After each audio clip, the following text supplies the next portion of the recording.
wabarakatuh. Nama saya Jijan Jainal Ahyar, NPM 102200089. Dari pembahasan sebelumnya tentang materi formulir dalam mata kuliah Sistem Informasi Akuntansi yang dapat saya pahami, yaitu menurut Mulyadi ada 3 definisi formulir.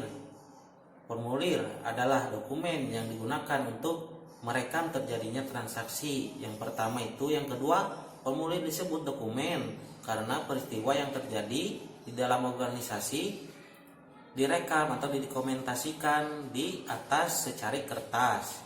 Yang ketiga, formulir disebut juga media karena formulir merupakan media untuk mencatat peristiwa dalam organisasi ke dalam catatan.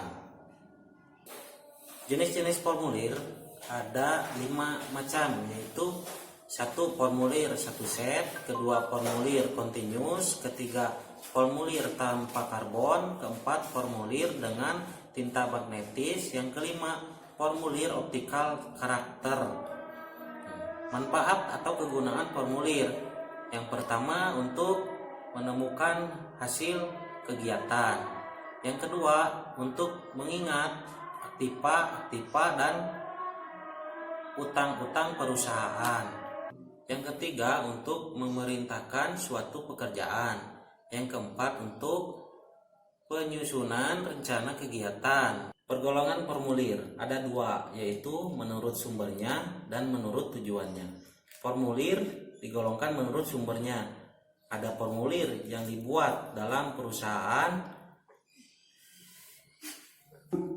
dan digunakan untuk intern dan disimpan dalam perusahaan.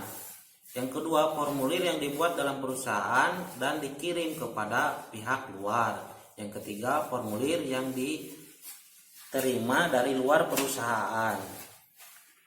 Formulir menurut tujuannya ada 2, yaitu formulir yang dibuat untuk meminta dilakukannya suatu tindakan oleh unit organisasi lain. Formulir yang kedua, formulir yang digunakan untuk mencatat tindakan yang telah dilaksanakan. Kapan formulir digunakan? Ada 4 tahap, yaitu jika suatu terjadi atau kejadian harus dicatat. Yang kedua, jika informasi tertentu harus dicatat berulang kali. Yang ketiga, jika berbagai informasi yang saling berhubungan perlu dicatat dalam tempat yang sama.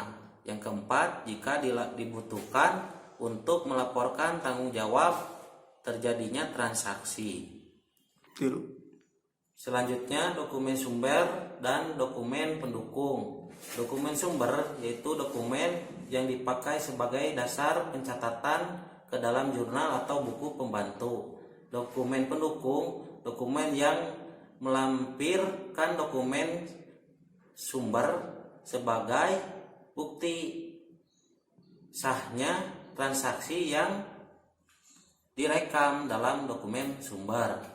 Sekian pembahasan dari saya. Apabila ada kesalahan mohon dimaaf. Kebenaran datangnya dari Allah, kesalahan datangnya dari saya. Wabillahi taufiq wal hidayah. Wassalamualaikum warahmatullahi wabarakatuh.